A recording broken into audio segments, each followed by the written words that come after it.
What would it be like to be an industrial designer? You know, somebody who designs products from scratch with an aim on mass production. Well, you're in luck. I have this great guest lined up for this episode. Somebody who's worked for the likes of Reebok, Puma, and has also designed products that have been worn by the likes of Michelle Obama, Rhianna, Usain Bolt, and many, many others. My name's Christopher Schoenwald, podcaster, entrepreneur, educator, coming at you from the land of the rising sun, Japan. And as stated, I've got this great guest lined up for you today. His name is Ray Horacek, industrial designer, highly awarded, highly accomplished. And in this compilation, this video compilation of the highlights of my full-length conversation, which you can find wherever you access your podcast, search life as a ... We get into a bunch of things and what the job is all about, what an industrial designer does, the process that he works through, some of the perks of the job, and then also too some of the critical elements to getting it right. So I encourage everybody to watch this video in its full length, but of course, again, go check out the full length conversation. And yeah, let's get into it.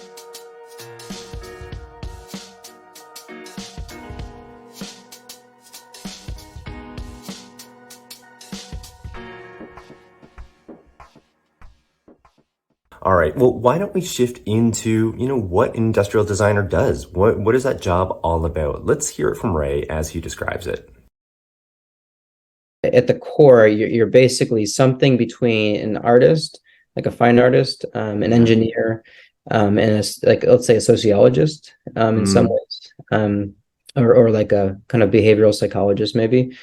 Yeah. So you're kind of, you need to know how humans work, you need to know how objects work, and you need to know kind of the whole world of aesthetics and kind of desirability and that kind of stuff. So from the base of it, for sure, you go to art school to study industrial design. You can go to a technical school as well. Usually industrial designers have more of an art bent or kind of a technical bent, or some of them for sure kind of the more social kind of sociologist type of approach. It starts with kind of looking at the framing the problem, the design context, the creative direction, then it which kind of is involved gathering inspiration and kind of understanding the consumer, the product landscape, where this product will live. There's a lot of things about kind of ergonomic exploration with consumers, kind of how people's bodies interact with products, how with their eyes, their ears as well. Then it goes into like kind of sketching and my divergent exploration, and then refining that down, getting into 3D modeling and rendering, and then you get into the manufacturing kind of element of the whole process. Well, another thing I wanted to know about are some of the rewards, some of the perks of being an industrial designer. So I asked, and Ray, being as talented and accomplished as he is, his answer was pretty eye-opening. So let's have a listen. On the kind of sports side, so Usain Bolt was wearing a whole range of different shoes that I had kind of worked on. So Ricky Fowler is a professional golfer, Johnny Damon, professional baseball player, a whole bunch of other kind of golfers as well. Then on the lifestyle side, actually Michelle Obama was kind of photographed wearing a few of my shoes, kind of in the beginning of the Obama presidency. Rhianna, the singer, has worn some of my shoes. Now, aside from the thrill of having some of your products worn by the likes of people that Ray just mentioned, there is something else to that. There's a bit of strategy that is employed, and I found that really quite compelling. Check this out.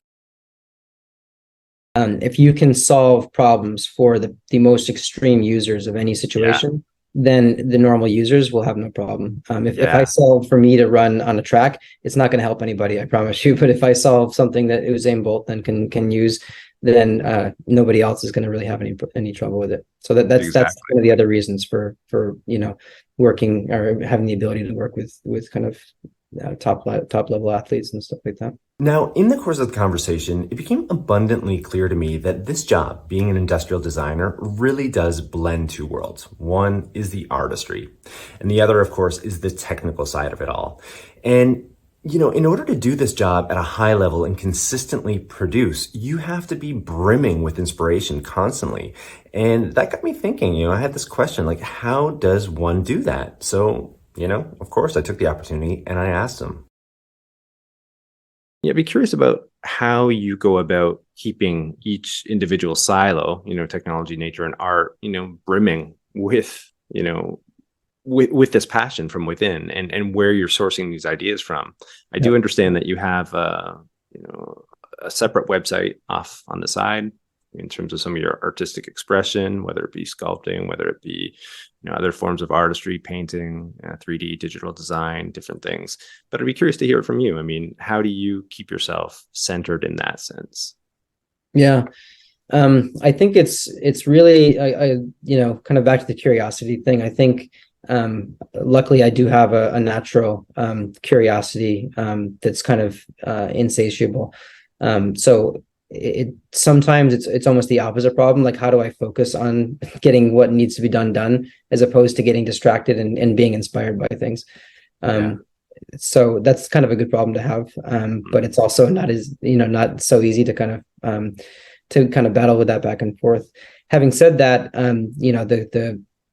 it's not an automatic thing all the time. And so you do have to kind of recharge your creative engine. As you mentioned, things, whether it's art or nature or technology. So on the art side, I mean, just being kind of, luckily I'm practicing fine artist. So I do art shows. I am in an artist residency program. I do figure drawing all the time, all that kind of stuff. I go to art museums and art galleries, constantly talking to artists and, kind of other creative people, just to kind of keep that all that, energy and, information up to date. With the technology side, I just try to, every time there's a new technology that's anywhere near what I'm working on, I just try to gobble up as much information about it as possible. If it's software, I try to get in touch with it and try it out and just see how it might be something I can play with. For me, like technology, like software, futuristic 3D software, computational stuff like that, it's not any different than a pencil. I mean, a technology is technology, whether it was invented this year or 5,000 years ago. And kind of playing with technology is kind of one of the things that I like to do. So just being involved and touching technology, and the same with nature. Just being out in the mountains, skiing and snowboarding, or going to the islands, or my studio is right on a river, right with the cherry blossoms, whatever it is. It's just being in touch, in physical touch, and just not being on the internet, kind of searching for pictures all day. Yeah, quite honestly, I found that little dialogue there to be one of the most compelling within the entire talk. And for a couple of reasons. I mean, I think this line of work, being an industrial designer, it's all encompassing. You've got to be all in on this work. For example, I mean, if you're a business development manager for a big company, you can kind of disconnect when it's the weekend, when it's your holidays, right? The two worlds that you live within, the professional and the personal, don't exactly overlap all the time. But being an industrial designer, like, you're constantly sourcing these ideas for inspiration that are going to ripple into your work itself. So, I think if you're into that, if you're into deeply connecting with the world around you and drawing inspiration, if you're curious minded, as kind of Ray was alluding to himself being that, I think this could be a really interesting line of work for you. Well, I think we are drawing to a close, but I certainly encourage everybody to go check out that full length conversation. Again, Google, Apple Podcasts, Spotify, wherever you access that stuff, please check it out, lifeasa ... You won't be disappointed. There's so much more that we get into with Ray. And while I've got your attention here, let's hit that subscribe button. Please, please, please let YouTube know that this content matters, that it should get out, that it's empowering, inspirational, perhaps. I really want to be able to change people's lives by seeing this. You might catch a video that could set you up for the next 30, 40 years of your life. So yeah, hit that subscribe button, hit that like button. It lets YouTube know. And please don't forget to tune in to the next episode of Life as a, where I'll just keep continuing to introduce new professions for you. All right, until next time, see you later.